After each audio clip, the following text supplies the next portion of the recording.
Na rota do turismo sexual, meninas trocam a infância e a adolescência por dinheiro nas noites de João Pessoa. Disfarçado, um agente da Polícia Rodoviária Federal se aproxima com uma câmera escondida e grava a conversa com uma adolescente que se prostitui na orla da capital paraibana. Tudo bom? Quanto é a brincadeira? 50? E onde é que a gente vai? Motel. Garotas também vendem o corpo no centro e nas estradas que cortam a Paraíba. Na BR-230, 2 jovens são flagradas na cabine junto com um caminhoneiro em outra fiscalização da PRF. A outra vai fazer 18 agora. Só eu sou de maior, vou fazer 20 anos. No estado onde a cada 18 horas uma criança sofre violência sexual, uma das piores formas de exploração de menores era comandada no interior, em Sapé, por uma rede organizada, formada por aliciadores, microempresários, advogados, políticos e policiais. O esquema também atraía gente de cidades próximas, pessoas interessadas em se encontrar com meninas de 13 e 17 anos, com a conivência de donos de motéis. O maior escândalo de exploração sexual já descoberto na Paraíba veio à tona após 1 ano de investigação. O fato ganhou destaque nos jornais, virou caso de polícia e de ação judicial. O esquema de exploração sexual infanto-juvenil de Sapé foi o primeiro caso a ser julgado pela Justiça Trabalhista no Brasil, relacionando a prática a uma relação de trabalho. Uma forma, inclusive, de coibir, né, que isso se repita e que outros venham a cometer essa ilicitude, né, da exploração tão odiosa dessa forma de trabalho. O Ministério Público do Trabalho ofereceu a denúncia com base na Convenção 182 da Organização Internacional do Trabalho, que foi ratificada pelo Brasil e considera a exposição de crianças a abusos físicos, psicológicos e sexuais como uma das piores formas de trabalho infantil. A discussão chegou ao Tribunal Superior do Trabalho depois de o grupo acusado de participação nos abusos questionar a competência da Justiça Trabalhista para analisar o que os envolvidos alegaram ser uma relação de consumo. O argumento foi rejeitado por unanimidade pela primeira turma. Não há como afastar o entendimento de que, embora seja uma das piores formas de trabalho, como refere ao OIT, e que, com base na própria doutrina que se pesquisou, de que é uma relação de trabalho. E aí atrai a competência da Justiça do Trabalho. Evidentemente que a exploração de trabalho infantil já é um problema, imagina a exploração de trabalho sexual infantil.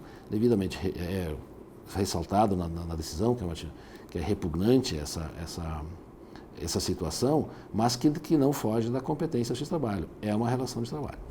A decisão inédita do TST, que determinou o pagamento de indenização por dano moral coletivo no valor de R$500 mil de forma solidária ao Fundo Municipal da Infância e da Juventude de Sapé, é considerada um marco pelo procurador do Trabalho que propôs a ação. Dentro do próprio Ministério Público do Trabalho, o acórdão já provocou uma revolução. Os procuradores que tinham alguma dúvida sobre a questão da competência da Justiça do Trabalho não têm mais. Órgãos dentro do Ministério Público serão estruturados para lidar especialmente com essa causa. Então, eu acho que a gente está diante de uma nova página em favor da criança e do adolescente, nomeadamente no país, onde, lamentavelmente, em muitas cidades a gente vê verdadeiros açougues de carne de criança. Mesmo com a punição, os 13 condenados na Justiça do Trabalho ainda não estão livres do julgamento da ação penal que trata do mesmo caso. Na Justiça Comum, a pena prevista para a exploração sexual de crianças e adolescentes, considerada crime hediondo, é de 4 a 10 anos de reclusão.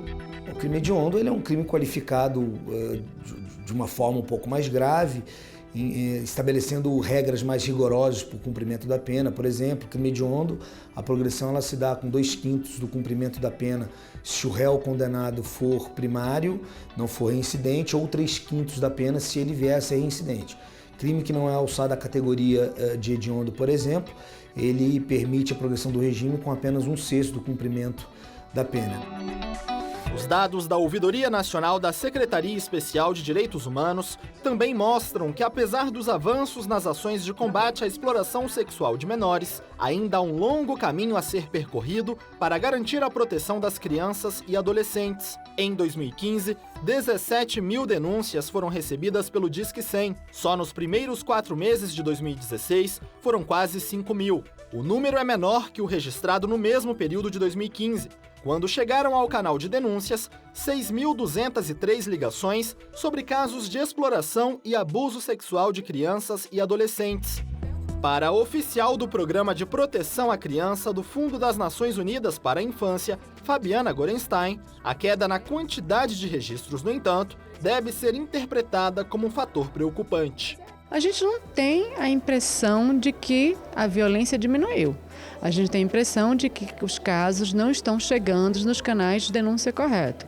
Então isso nos deixa uma preocupação muito grande para aumentar a informação que a sociedade tem, esclarecer sobre essa violação de direito e pedir à sociedade que se comprometa em fazer as denúncias necessárias. 18 de maio foi escolhido como Dia Nacional de Combate ao Abuso e à Exploração Sexual Infantil. Em 2016, um seminário nacional marcou a data em Brasília, mas a mobilização em todo o país não se limita a um único dia. Cursos de capacitação, treinamento de conselheiros tutelares e campanhas publicitárias ajudam a manter o alerta ao longo do ano para a necessidade de proteger crianças e adolescentes. Então a gente pede que as pessoas denunciem, que as pessoas cobrem do Ministério Público. O Ministério Público é um parceiro da sociedade. Quando a ação for proposta no Poder Judiciário, que a população participe, porque essa questão interessa a todos nós.